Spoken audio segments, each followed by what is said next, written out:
Let's get into a move that most of us make almost without thinking, overtaking another car. Today, we're going to build a full-on playbook for it. The goal? To turn that routine maneuver into something that's deliberate, skilled, and, most importantly, super safe. But first, I want you to really think about this for a second. What's the single most dangerous, highest stakes bet you make behind the wheel? Probably without even giving it a second thought. Yep, that's it. Overtaking.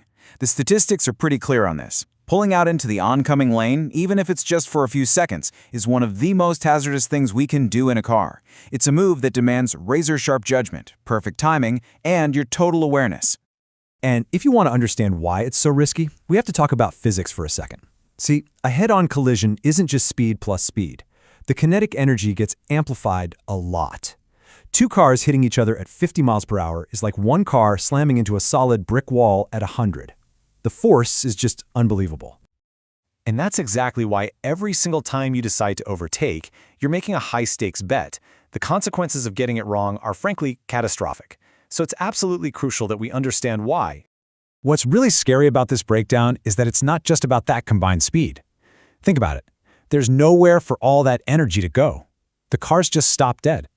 Those brilliant crumple zones in modern cars, they get completely overwhelmed when both fronts hit at once.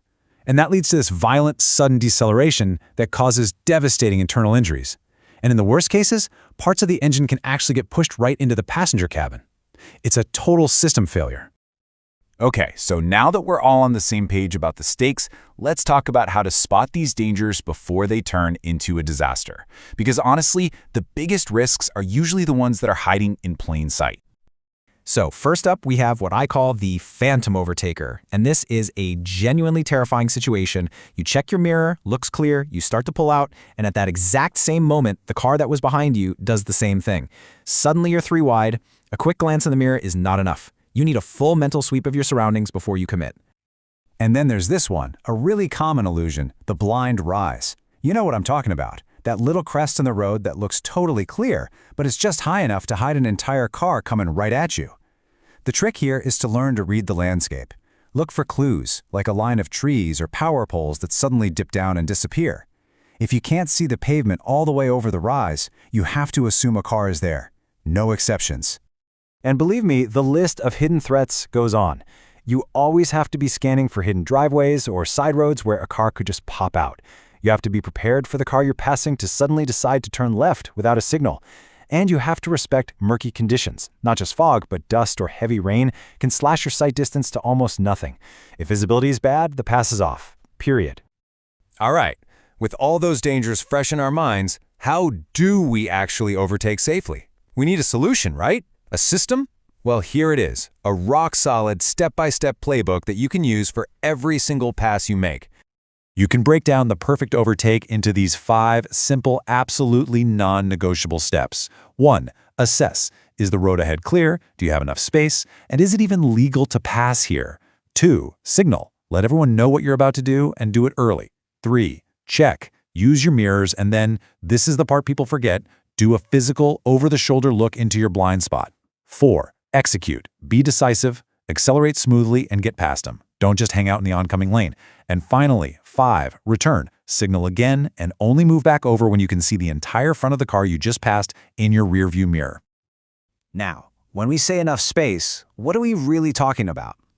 At highway speeds, you need several hundred meters of clear road ahead of you. To put that in perspective, we're talking about the length of multiple football fields. It is way, way more space than you probably think. And that brings us to a magic number 10. This should be your target. Aim to spend no more than 10 seconds exposed in the oncoming lane. Why? Because at 60 miles per hour, 10 seconds covers a massive distance, almost 300 meters. Every single second you're out there, your risk goes up. The goal isn't just to get past them, it's to minimize your exposure to danger. Now, just as important as knowing how to pass is knowing when not to. This really gets to the heart of defensive driving, and it's brutally simple. When in doubt, don't. This table lays it out perfectly. These are the absolute no-go zones. Intersections, crosswalks, blind curves, and hills. Those are pretty obvious. But also think about tunnels and bridges where there's zero escape route if things go wrong. Poor weather, of course. And this should go without saying, but you never, ever, ever pass a stopped school bus with its lights flashing. These aren't suggestions, okay? They're hard and fast safety rules.